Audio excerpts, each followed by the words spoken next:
Boa tarde. Como sempre acontece em anos eleitorais, o Câmara Notícias traz uma série especial de entrevistas com os candidatos e candidatas à Prefeitura de Novo Hamburgo. A ideia é apresentar aos eleitores o que pensam os postulantes ao cargo sobre temas que são essenciais para o futuro da nossa cidade. As perguntas formuladas são as mesmas para todas as candidaturas, exceto a última, que trará um assunto específico sobre a trajetória ou tema já mencionado pelo político em entrevistas ou debates. Neste programa, recebemos em nosso estúdio o candidato da coligação Trabalho, Fé e Coragem, integrada pela Federação PSDB Cidadania e pelo Solidariedade, Raizer Ferreira, que é vereador na atual legislatura. Olá, candidato, seja bem-vindo ao nosso programa. Boa tarde, Nani. É um prazer estar aqui. O senhor tem 2 minutos para apresentar sua candidatura.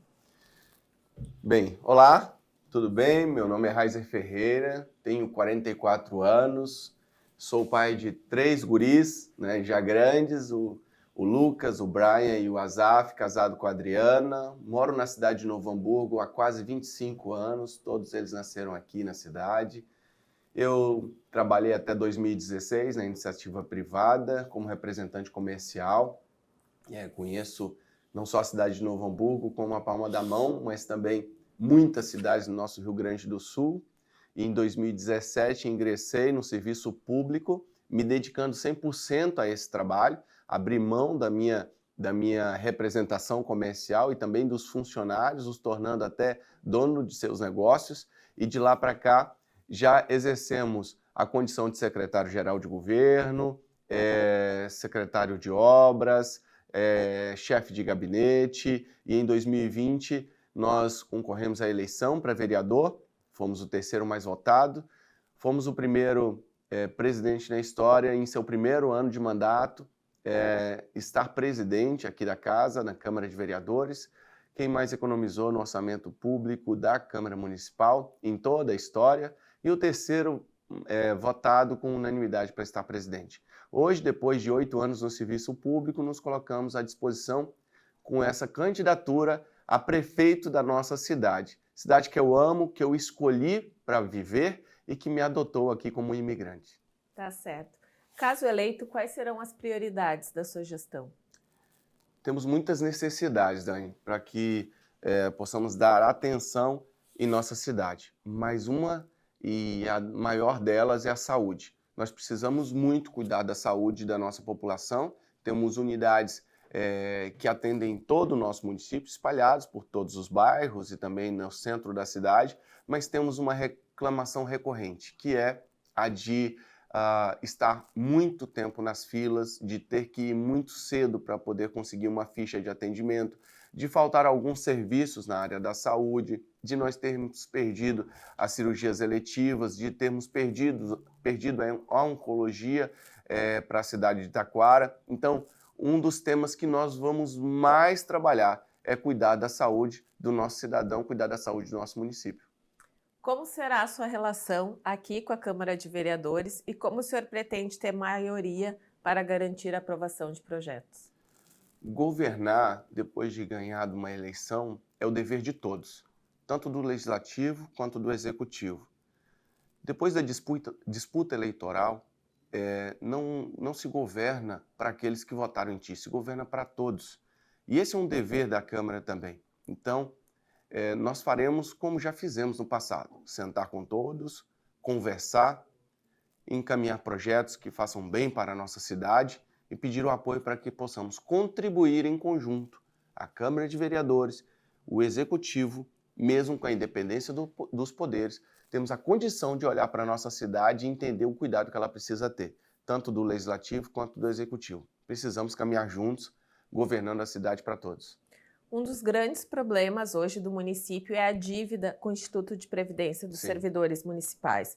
Como o senhor pretende enfrentar a crise do IPAZEM, garantir a aposentadoria dos funcionários públicos e também os investimentos necessários na cidade? A gente discutiu isso muito na reforma da Previdência e uma das coisas que nós precisamos fazer, porque também a ansiedade de todos os funcionários é entender se realmente a auditoria que foi feita e demonstrada no projeto, ela realmente confirma os dados e os números que foram apresentados. E é o dever da nossa gestão de fazer essa auditoria. Realmente fazer um grupo de trabalho, trazer muito mais representantes dos funcionários para que participem, não só os conselheiros que estão eleitos, mas também outro grupo de funcionários que queiram participar dentro desse processo, para que a gente refaça essa auditoria e entenda de que forma nós podemos trabalhar para a reconstrução do fundo de pensão do nosso Instituto de Previdência. Nós temos aí uma reforma que passou e que nós não temos a certeza, e nenhum funcionário tem a certeza, se ela resolveu o problema pela sua integralidade. Nós precisamos entender se é suficiente ou se algo ainda precisa ser feito, se nós podemos dar um passo atrás ou nós precisamos, depois de estudos, dar ainda mais passos à frente com uma reforma que venha contribuir ainda mais, talvez tirando ou colocando, acrescentando mais coisas diante da reforma que nós já votamos. Quais são suas propostas para melhoria na educação e para minimizar a saída de professores para outros municípios? Nós temos muitas propostas, né? Várias propostas, e eu selecionei algumas, Dani, para que a gente pudesse falar que está dentro do nosso plano de governo. Como a maioria das vezes as pessoas não sabem nem onde consultar onde está o plano de governo, eu digo que nas nossas redes sociais você vai conseguir achar links que vão te direcionar para poder entender toda a nossa proposta de plano de governo. Mas eu selecionei algumas das propostas que nós temos na educação. E sobre algumas perguntas nós falaremos bem pontualmente sobre cada item. Valorizar e capacitar os professores das escolas municipais de educação, as EMEIs e as EMEBs, por meio de programas de formação contínua e políticas de reconhecimento profissional, como a gente já entende que existem modelos que a gente pode reconhecer os professores, capacitar os professores na identificação precoce de comportamentos que podem configurar algum tipo de transtorno de déficit de atenção, hiperatividade, transtorno afetivo, bipolar, depressão e entre outros, da rede municipal para que possam receber apoio multidisciplinar. Distribuir uniformes escolares para todos os estudantes da rede, a gente acredita que isso é uma valorização que a gente vai dar para toda a rede, também para os alunos.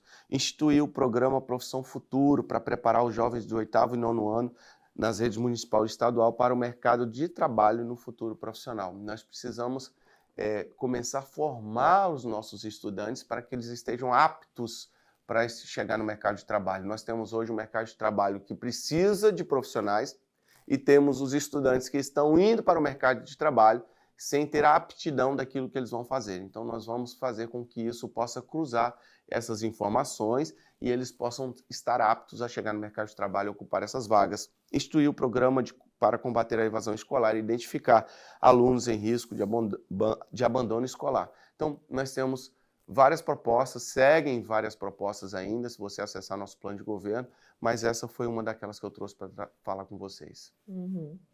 Bom, entre as principais queixas da família relacionadas à educação está a falta de vagas para a educação infantil, em turno integral. Uhum. Como é que o senhor pretende resolver essa questão? Existem algumas propostas aí que oferecem algumas coisas milagrosas, né? No nosso ponto de vista, nós temos que ter mais profissionais da área social para fiscalizarmos aqueles que têm hoje a vaga integral.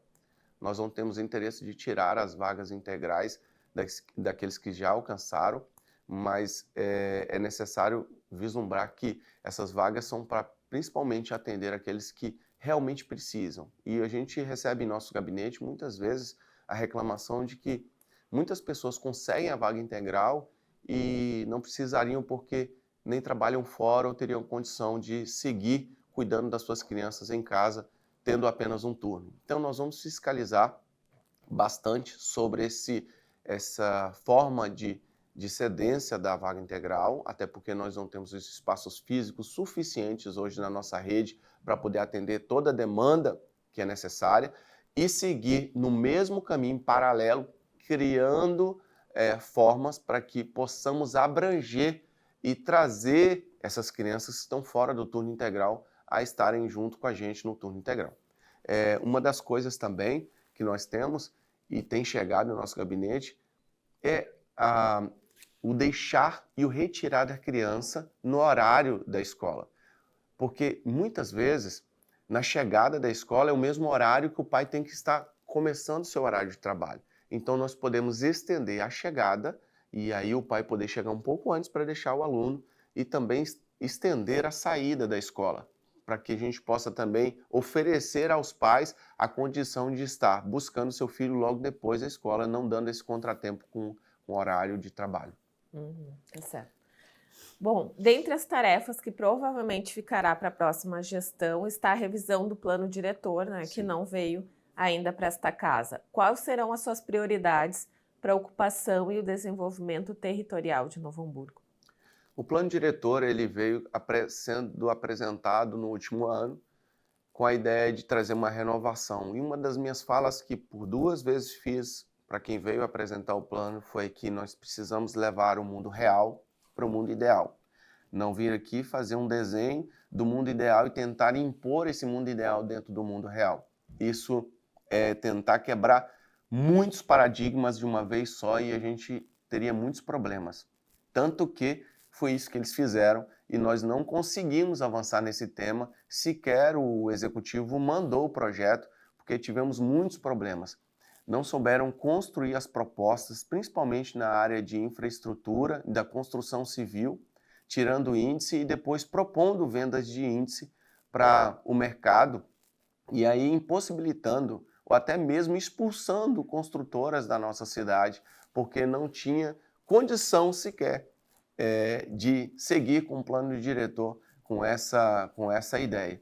Então, nós vamos revisar aquilo que já foi escrito, trazer a nossa sociedade para poder participar dentro desse processo e dentro do nosso plano diretor construir a possibilidade de fazermos com que as periferias ou as pontas periféricas da cidade elas possam ser valorizadas, não tirando o valor que nós temos hoje no centro, na região central da nossa cidade.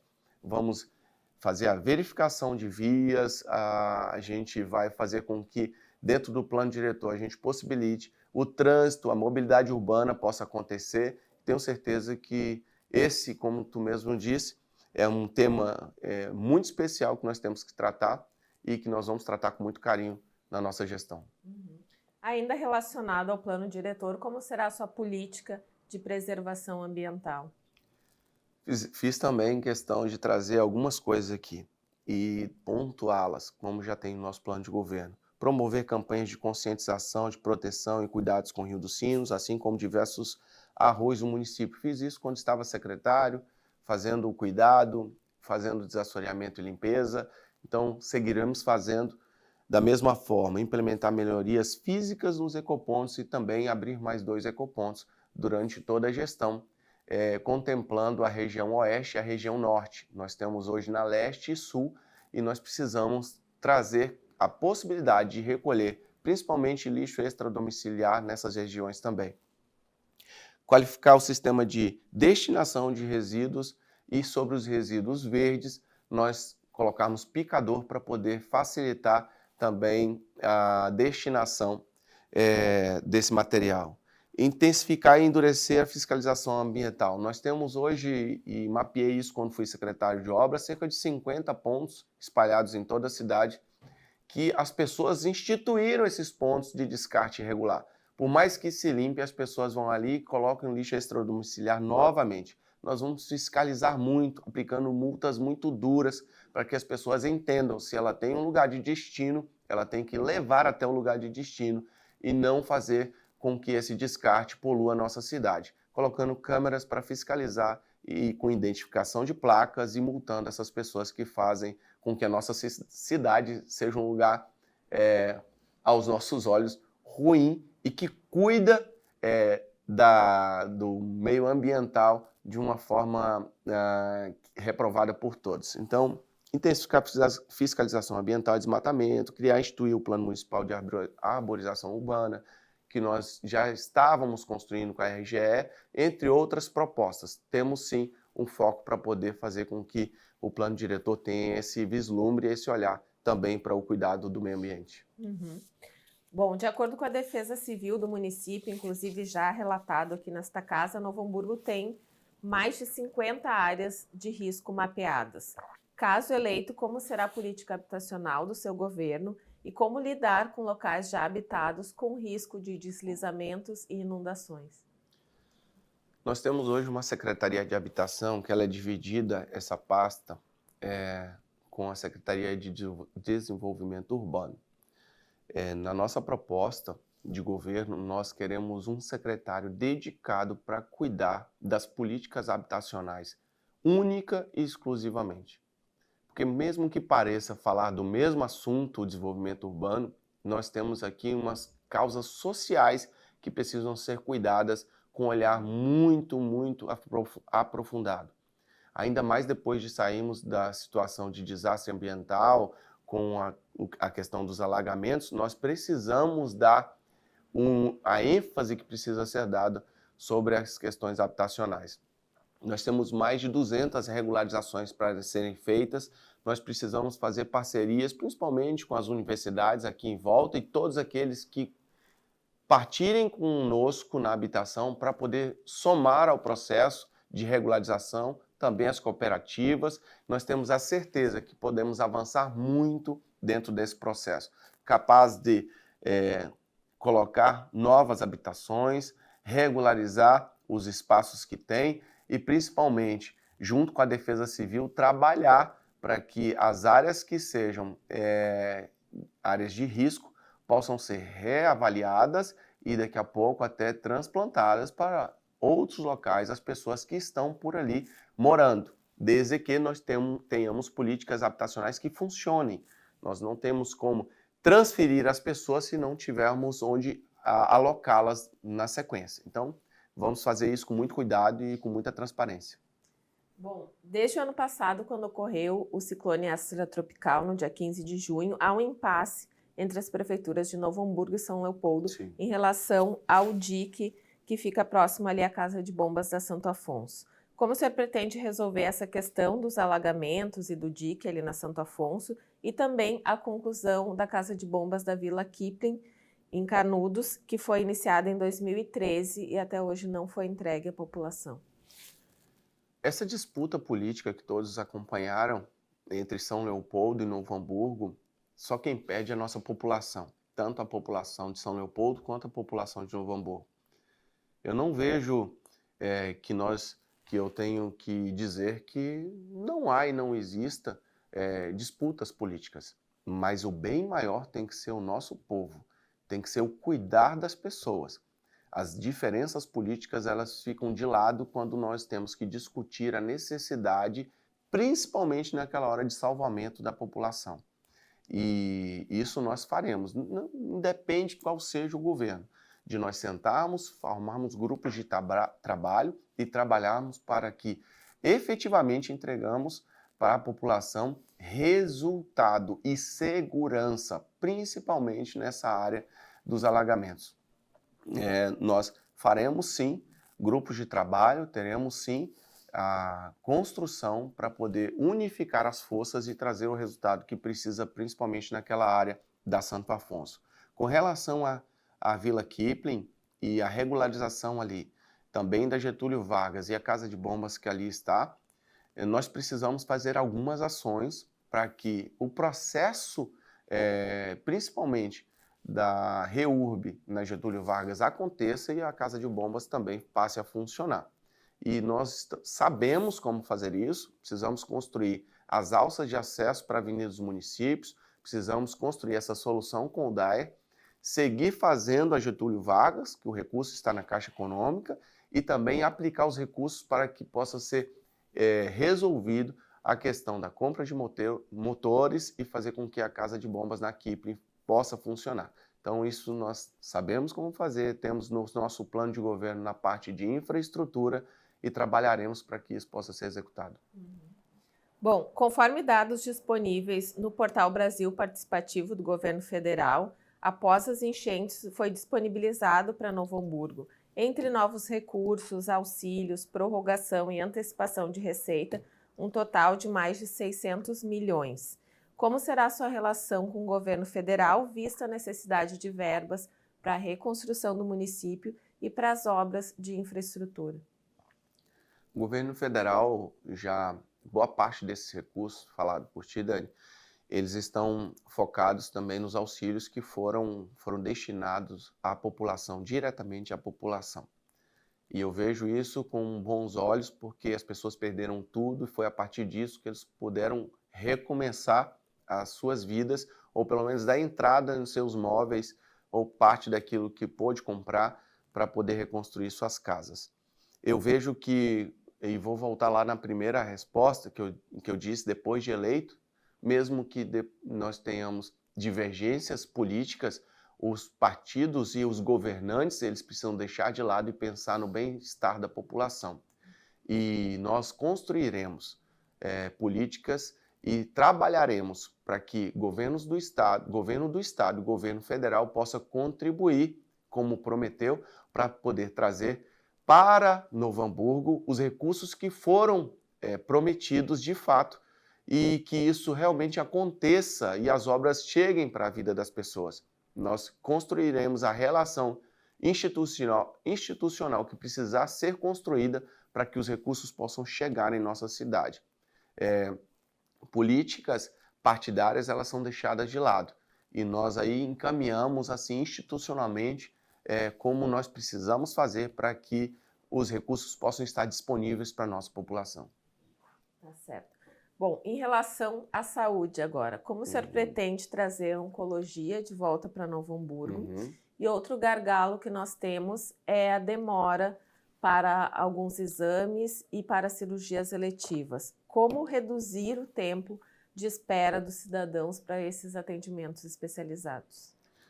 É necessário terminarmos o anexo 2, que agora a obra parou recentemente, e possivelmente, eu tenho certeza absoluta, conhecendo de obra como eu conheço, essa licitação não acontecerá esse ano e ficará para o próximo prefeito. E eu farei com que essa obra termine e ela sirva para que possa abarcar toda essa necessidade que nós temos, principalmente na área da oncologia e nas cirurgias eletivas e exames. O que acontece? Dentro dessa obra nós temos 10 blocos cirúrgicos, e nós faremos com que, depois deles prontos, eles possam ser habilitados e a gente possa devolver para a cidade de Novo Hamburgo a condição de fazer as cirurgias eletivas novamente. Nós perdemos essa capacidade, o Estado que leva os nossos pacientes a disputar uma fila com o Estado inteiro, e aí a vaga que era disputada somente em Novo Hamburgo, agora ela é disputada com um paciente de Bagé, de Uruguaiana, de Porto Alegre, de São Leopoldo. Nós queremos trazer de volta para que essa referência aconteça em Novo Hamburgo e a gente acelere o processo de espera que está nessas filas dos pacientes de Novo Hamburgo. Esse é o item 1, com exames também, que nós teremos condição de colocar exames ali. Sobre a oncologia, nós vamos dedicar um andar inteiro para poder trabalhar com oncologia. Nós temos a oncologia que foi perdida, a referência para Taquara, depois de sair do Hospital Regina, e eu sinto isso na pele, porque quem passa por tratamento sabe a situação que é ir até Taquara para poder receber esse tratamento. E eu passo por isso em minha casa. Meu pai hoje tem passado por tratamento oncológico e eu faço questão em muitas das agendas ir levá-lo até Taquara. E eu tenho condição de levar de carro. E quem não tem, que sai numa van pela madrugada e volta no final da tarde. Então, traremos a oncologia para cá. E de que forma faremos isso? Terminado o anexo 2, dedicação a um andar para que isso possa acontecer, fazer o referenciamento ao Estado, habilitar no Ministério da Saúde para que nós possamos atender na cidade de Novo Hamburgo. Quem sabe até mesmo nós possamos trazer até quem está atendendo no Hospital Bom Jesus, porque é uma empresa que já atende em todo o estado, em vários hospitais. Isso digo que nós vamos construir a solução e nós teremos a oncologia de volta na cidade de Novo Hamburgo. Tá certo. Bom, segundo indicadores da Secretaria de Segurança Pública do Estado, até o final de julho, Novo Hamburgo registrou quase 200 casos de lesões corporais contra mulheres e 33 estupros. Como garantir uma cidade mais segura para as mulheres e quais políticas públicas para atender vítimas de violência de gênero? A primeira proposta que nós temos no nosso plano de governo é até trocar a coordenadoria da mulher hoje para uma diretoria para que tenha recurso para fazer investimento, para que possa trabalhar um conjunto de ações dentro do Poder Executivo para melhorar essa relação e a proteção da mulher. Capacitar os agentes da Guarda Municipal para que na Patrulha da Penha possa ter um atendimento muito mais eficaz. Nós vamos trabalhar com isso também. Estabelecer uma sala de acolhimento chamada de SAF, nas unidades de saúde, para garantir que as mulheres em situação de violência também recebam atendimento adequado. Nós também colocamos ali em nosso plano de governo para que depois de identificada uma mulher que sofreu abuso ou que sofreu uma tentativa ou de homicídio, até mesmo uma lesão, passado pela delegacia, possa ser encaminhado pelo serviço e nós possamos acolhê-la, né, fora do seu âmbito, porque muitas das vezes as mulheres não denunciam, né, porque ela depois tem que voltar para sua casa. E a gente vai acolher como para poder oferecer essa segurança para a mulher. Então, nós estamos também instituindo um programa chamado Auxílio Aluguel, em benefício da mulher vítima de violência doméstica. Promover rodas de conversa sobre masculinidade por meio do ambulatório de saúde mental, envolvendo os homens em discussões e reflexões sobre os padrões de masculinidade que contribuem para a perpetuação da violência. Instituir reuniões mensais na Prefeitura e entidades como o Conselho Municipal de Direitos da Mulher, o CONDIM, na Rede de Lilás, Delegacia da Mulher, Procuradoria da Mulher. Então, seguiremos fazendo com que a política de proteção à mulher ela aconteça de fato e entregue essa segurança para a proteção da mulher. Bom, agora vamos falar sobre mobilidade. Quais são as suas propostas para melhorar a mobilidade urbana e o transporte público na cidade? Como relator da CPI do transporte público, a gente consegue enxergar, baseado em todas as informações que estamos aí prontos e preparados, montando aí um relatório para entregar logo aí mais adiante, vimos o quanto nós temos um serviço que está precário, que mudou para poder trazer uma renovação, mas que oferece menos daquilo do que a gente já tinha antes. E a ideia era uma renovação. Nós esperávamos que o serviço renovado pudesse trazer uma esperança nova, um serviço novo e uma qualidade melhor no serviço, coisa que nós não tivemos. Então nós vamos revisar todas as linhas de ônibus, os horários que foram cortados, entender por que nós não podemos ter aqueles ônibus naqueles horários, uma fiscalização muito mais eficiente, uma geolocalização através de aplicativo que funcione, que hoje não está funcionando. Nós vamos também, na parte de infraestrutura, a gente fala que isso afeta diretamente para o transporte público, melhorar as vias da nossa cidade, para que possamos ter um transporte que funcione e que possamos oferecer essa qualidade no transporte. Incentivar melhorias na construção de passeios públicos de responsabilidade privada e pública, ampliar a manutenção das vias, como eu já havia falado, e também tem um item também que é captar um sistema de compartilhamento de bicicletas e patinetes de uso público operado pela iniciativa privada na região central. Então, essa é uma das propostas que nós temos na mobilidade urbana e também no transporte público. Teremos que revisar muito o que nós temos de oferta hoje de transporte público, porque nós temos um problema que nós ainda estamos vivendo e precisamos resolver até antes de chegar à nova administração, porque já nos cansamos como cidadãos de ter o serviço como está hoje. Recentemente foi criado o Sistema Nacional de Cultura, um regime de colaboração entre os entes federativos para garantir investimentos no setor, além da Política Nacional Aldir Blanc. Quais são as suas propostas para o setor cultural? Como a sua gestão pretende garantir o recebimento desses recursos? E a sua gestão terá uma pasta específica da cultura? Sim, terá uma pasta específica da cultura. Eu acredito muito que nós precisamos da cultura viva em nossa cidade. Isso que faz uma cidade feliz. Nós precisamos de todas as outras pastas funcionando, mas a cultura é essencial para que possamos ter uma cidade que viva, né? Ampliar a exibição de filmes nos bairros, em espaços públicos, utilizando a estrutura de cinemóvel que a gente tem hoje dentro da administração pública, ampliar o núcleo de orquestras jovens, viabilizando a execução de projetos em todas as escolas municipais de ensino fundamental de Novo Hamburgo, formando também orquestras regionais distribuídas pela cidade, disponibilizar cursos de artes e outras atividades culturais para crianças e adolescentes, criar uma comissão para a gestão de festas de rua. A gente perdeu muita capacidade e até mesmo as ações que o governo teve nos últimos tempos fez com que as festas de ruas elas pudessem encolher. A ideia de nós fazermos agora essa gestão é para que elas possam expandir e crescer em nossa cidade. Precisamos fazer com que o cidadão viva a cidade e a gente consegue fazer isso com cultura. Fomentar e incentivar as festas de ruas e eventos ao ar livre com isenções de liberações para pequenas economias. Fortalecer a festa do colono e torná-la patrimônio cultural da Lomba Grande. Muitas pessoas não sabem que existe a festa do colono e nunca nem participaram. E num bairro nosso, ali em Lomba Grande, e que se quer sair aqui do seu bairro, que seja aqui da região central, para poder ir até Lomba Grande participar da festa, é uma linda festa.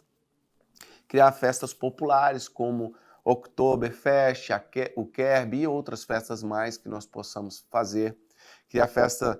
Criar uma rota de caminhada cultural em Hamburgo Velho. Temos diversas ações na área da cultura e queremos fomentá-las, fazendo com que, ou seja, pelo orçamento público, que nós temos um limite, ou também seja com a criação de ações público-privadas para que possam promover as festas da nossa cidade. Conforme dados do Censo 2022, pretos e pardos representam 15,2% da população de Novo Hamburgo, cerca de 35 mil pessoas. Caso eleito, o senhor terá políticas públicas específicas para essa fatia da sociedade e pretende manter a Coordenadoria de Igualdade Racial? Sim, a gente pretende manter a coordenadoria. Eu acredito que é de extrema importância para que possa ser ouvido aqueles que precisam dessa coordenadoria. Senão, a partir de onde eles vão conseguir fazer essa comunicação? Criar um plano de incentivo para atrair empresas que promovem a igualdade racial e políticas que afirmam a inclusão racial. Isso faz parte da nossa proposta de zonas industriais. Nós até colocamos uma lei de incentivo para atrair empregos e renda, mas baseado também em cotas de emprego que possam viabilizar também a inclusão racial dentro dos nossos empregos gerados aqui pelo plano de incentivo no desenvolvimento econômico da nossa cidade. Criar a feira Afro-evento de rua dedicado a expositores pretos e pardos, com foco em promover empreendedorismo, a cultura e arte afro-brasileira em Novo Hamburgo. Nós tivemos alguns fatos que aconteceram no passado, que em vez da promoção da feira, houve o corte para que ela não acontecesse. E nós vamos valorizar para que ela aconteça e nós consigamos criar a condição para que a feira possa acontecer em nossa cidade. Teremos sim um olhar específico para isso. Bom, nos últimos anos, especialmente após a pandemia, houve um aumento na população de rua em Novo Hamburgo. Na sua gestão, como serão as políticas destinadas às pessoas em situação de rua e quais propostas para a redução das desigualdades sociais? Precisamos muito resolver essa situação, porque nós temos uma população de rua crescente em nossa cidade, em situação de rua crescente em nossa cidade. Nós temos a sociedade que sente que essas pessoas precisam do atendimento e que a prefeitura possa tomar providências e que essas pessoas estão à margem da sociedade e que não estão sendo observadas. Políticas que captem essas pessoas para poder entrar para o serviço social, que elas possam ser encaminhadas, que elas possam ser profissionalizadas e que nós possamos, em conjunto com a segurança pública, fazer um trabalho que a assistência social, a segurança pública e várias secretarias possam estar envolvidas em resolver essa situação. Nós temos, eu tenho um número de que antes da pandemia tínhamos cerca de 70 pessoas que eram cadastradas em situação de rua na nossa cidade e hoje, passam para mais de 200 pessoas hoje cadastradas em situação de rua. Entendo a dificuldade das pessoas e sei o quanto a pandemia isso aumentou, mas precisamos sim ter trabalho eficiente para que possamos trazer essas pessoas a ter uma vida digna, e nós faremos isso. Colocaremos a Secretaria de Assistência Social, Desenvolvimento Social, para trabalhar em conjunto com a segurança pública para que possamos oferecer esse serviço e tirarmos essas pessoas dessa situação. Uhum. Como atrair investimentos para a cidade e incentivar a geração de emprego e renda para a população? Nós, na nossa proposta de desenvolvimento econômico, nós falamos sobre várias ideias, tá? E uma das ideias nós temos aqui, discutida até por muitos candidatos, é fazer uma zona industrial capaz de absorver ou conquistar empresas que estejam até em outros municípios para poder estar na cidade de Novo Hamburgo. Nós entendemos que uma zona industrial ela custa muito caro. Nós podemos fazer uso daquilo que nós já temos em nossa cidade, que são prédios que estão aí dentro do escopo ou dentro do patrimônio público que não estão sendo utilizados e quando vão a leilão eles não conseguem ser vendidos. Então nós temos aqui a criação de um conselho formado pelas entidades e por sociedade, que sejam profissionais liberais, sociedade civil, militar, o que for, que venham contribuir para que possam sair dali ideias para poder captar empresas a estarem na nossa cidade, o município que possa entrar com uma lei de incentivo, oferecendo esses prédios para que possam incentivar empresas a estarem em nossa cidade, gerando emprego e renda e aí desenvolvimento social e também na geração de emprego em nossa cidade. Tornar a cidade atrativa através somente de leis de incentivo não é suficiente. Nós temos que desburocratizar e fazer com que as empresas que aqui já estão não saiam. Nós perdemos cerca de 13 empresas nos últimos anos, levando empregos para cidades vizinhas. Nós não podemos fazer isso. Nós temos que ter a capacidade de ouvir, resolver os problemas das empresas que estão passando em nossa cidade e mantê-las aqui e ainda incentivar para que elas possam ainda crescer e gerar mais empregos. Então, essa vai ser uma das propostas que temos. Uhum. Bom, agora vou fazer uma pergunta que é específica para o candidato. O senhor atuou como chefe de gabinete e secretário de Obras Públicas na primeira gestão da prefeita Fátima Daut. E ao longo do seu mandato aqui na Câmara, foi líder de governo e até pouco tempo o seu partido, PSDB, integrou a base de apoio ao executivo. Como desvincular o seu nome da atual administração e por que o senhor decidiu sair após quase 8 anos? Nós tivemos um rompimento irreconciliável. Por quê? Até o primeiro mandato da prefeita Fátima, havia um interesse contínuo de ouvir a cidade e de trazer políticas que contribuíssem com a necessidade que a cidade tinha naquele momento. Depois da eleição, para o segundo mandato, essa obstinação, essa vontade de querer ver a cidade crescer, de entender que nós precisamos entregar serviços, ela deixou de acontecer.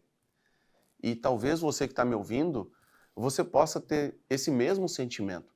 Em 2021, quando eu fui presidente da casa, poucas vezes fui atendido pelo executivo. E muitas coisas que eram feitas no primeiro mandato deixaram de ser feitas. E muitas reclamações chegavam em nosso gabinete e nós encaminhávamos ao governo. Trabalhei na eleição do primeiro mandato, trabalhei na eleição do segundo mandato, acreditando que não só manteria o que estava sendo feito, como também aumentaria a entrega. E muito pelo contrário, o governo, em seu segundo mandato, deixou de entregar serviços que são essenciais para a nossa cidade. Então, o rompimento ele não veio agora, nos últimos meses. Ele aconteceu desde 2022, quando, logo depois que eu deixei de ser presidente da casa, eu fui convidado a ser líder do governo, aceitei a missão e 3 meses depois eu subi à tribuna e deixei de ser líder de governo. Porque um líder de governo precisa ser ouvido e ele precisa também ter comunicação. E essa comunicação deixou de acontecer do governo com a Casa Legislativa. Então, eu não posso representar aqueles que não me representam. Então, por isso que digo e reafirmo, porque tivemos rompimentos irreconciliáveis durante o processo. Eu não posso ter um governo que eu estou como líder e ele não representa aquilo que nós prometemos para a sociedade, que foi melhoria nas periferias, cuidar dos nossos bairros, infraestrutura, entregar melhor saúde, e isso deixou de acontecer. Deixou de acontecer até mesmo a vontade de fazer.